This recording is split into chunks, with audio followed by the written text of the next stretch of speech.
బంగాళాఖాతంలో ఏర్పడిన వాయుగుండం రేపు ఉదయానికి తుపానుగా మారనుందని అమరావతి వాతావరణ కేంద్రం ప్రకటించింది. వాయుగుండం క్రమంగా బలపడి ఈ నెల 28 రాత్రికి కాకినాడ సమీపంలో తీరం దాటే అవకాశం ఉందని అమరావతి వాతావరణ విభాగం శాస్త్రవేత్త కరుణసాగర్ తెలిపారు.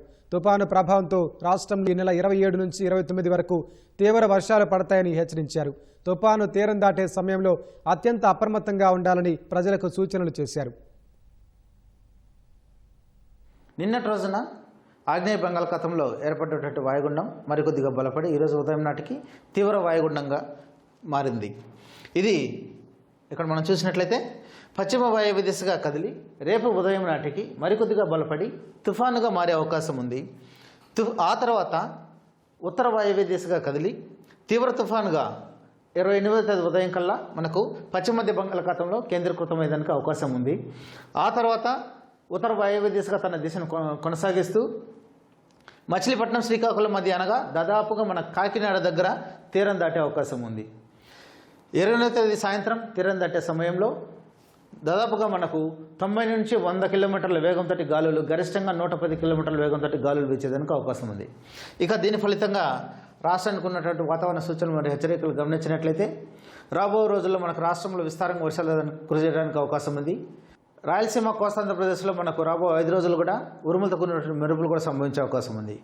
ఇక ప్రధానమైనటువంటి ప్రభావం ఈ మోంతా తుఫాను వల్ల గమనించినట్లయితే రేపటి రోజున అనగా 27వ తారీఖున కోస్తాంధ్ర జిల్లాలు అనగా మరి ముఖ్యంగా దక్షిణ కోస్తాంధ్రప్రదేశ్లోని నెల్లూరు, ప్రకాశం, బాపట్ల, కృష్ణా, వెస్ట్ గోదావరి, కోనసీమ, కాకినాడ ఈ జిల్లాలలో మనకు 1-2 చోట్ల భారీ నుండి అతి భారీ వర్షాలతో పాటుగా అత్యంత భారీ వర్షాలు సంభవించడానికి అవకాశం ఉంది. మిగిలినటువంటి జిల్లాలు అనగా దాదాపుగా మిగిలినటువంటి కోస్టల్ జిల్లాల్లో మనకు భారీ నుండి అతి భారీ వర్షాలు 1-2 చోట్ల సంభవించడానికి అవకాశం ఉంది. కాబట్టి ఈ జిల్లాలకి రెడ్ వార్నింగ్ ఇవ్వడం జరిగింది, మిగిలిన జిల్లాలకి ఆరెంజ్ వార్నింగ్ ఇవ్వడం జరిగింది. ఇక పశ్చిమ వైపు ఉన్నటువంటి జిల్లాలు అతి కొద్ది జిల్లాలు అనగా కర్నూలు, అనంతపురం, సత్యసాయి ఈ జిల్లాలో 1-2 చోట్ల అతి తక్కువ ప్రాబబిలిటీ తోటి భారీ వర్షాలు రావడానికి అవకాశం ఉంది. 3వ రోజున అనగా 28వ తారీఖున ఈ తుఫాను ప్రభావం వలన ఉత్తర కోస్తాంధ్రప్రదేశ్లో మరి ముఖ్యంగా గమనించినట్లయితే బాపట్ల నుంచి పైన ఉన్నటువంటి అన్ని జిల్లాల్లో కూడా దాదాపుగా మనకు 1-2 చోట్ల భారీ నుండి అతి భారీ వర్షాలతో పాటుగా అత్యంత భారీ వర్షాలు రావడానికి అవకాశం ఉంది.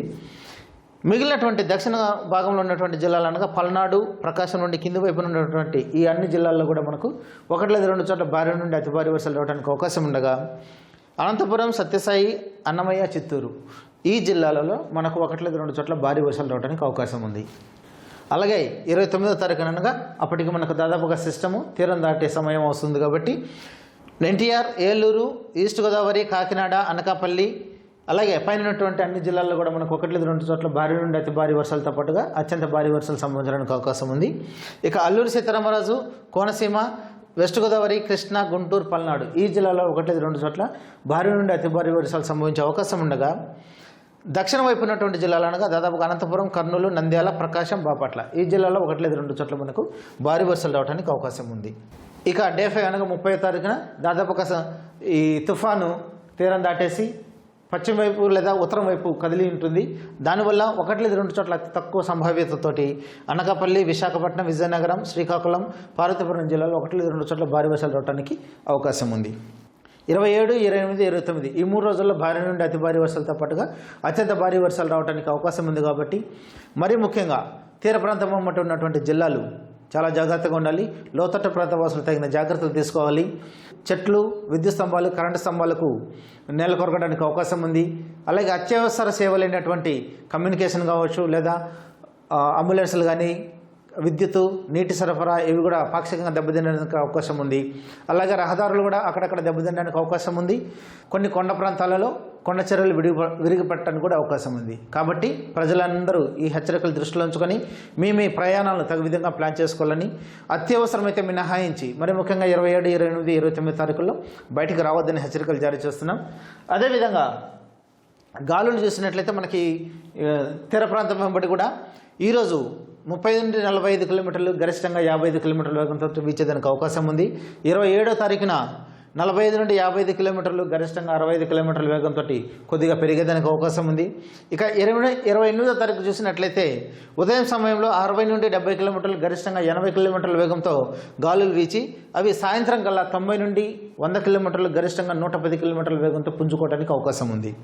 ఇక 29వ తేదీ ఉదయం కూడా దాదాపుగా 90 నుంచి 100 కిలోమీటర్లు, గరిష్టంగా 110 కిలోమీటర్ల వేగంతో కొనసాగుతూ సాయంత్రం కల్లా 45 నుండి 55 కిలోమీటర్లు, గరిష్టంగా 65 కిలోమీటర్ల వేగంతో వీచేదాన్ని, అనగా కొద్దిగా సిస్టమ్ బలహీనపడుతుంది కాబట్టి గాలుల వేగం కొంచెం తగ్గే అవకాశం ఉంది. అదేవిధంగా సిస్టమ్ ఈ తుఫాను తీరం దాటే సమయంలో కావచ్చు, లేదా అతి దగ్గర పడుతున్న సమయంలో స్టామ్ సర్జ్ కూడా మనకు దాదాపుగా 1 కిలోమీటర్ల హైట్లో వచ్చేదానికి అవకాశం అంటే అలలు పెరిగేదానికి అవకాశం ఉంది. కాబట్టి తీర ప్రాంతం వెంబడి ఎక్కడైతే తీరం దాటుతుందో ఆ ప్రాంతాల్లో మనకు నీరు లోపలికి చొచ్చుకునేదానికి అవకాశం ఉంది. కాబట్టి మరీ ముఖ్యంగా బంగాళాఖాతం, మధ్య బంగాళాఖాతం, తీర ప్రాంతం వెంబడి కూడా మత్స్యకారులు ఎవరు 29వ తేదీ వరకు చేపలకు వేటకు వెళ్ళరాదని హెచ్చరికలు జారీ చేస్తున్నాం. ఎప్పటికప్పుడు తాజా సమాచారం కోసం వాతావరణ శాఖని సంప్రదించండి. అలాగే వార్తలు, ఎఫ్ఎంలు ఇవి కూడా వినాల్సిందిగా తెలియజేస్తున్నాం.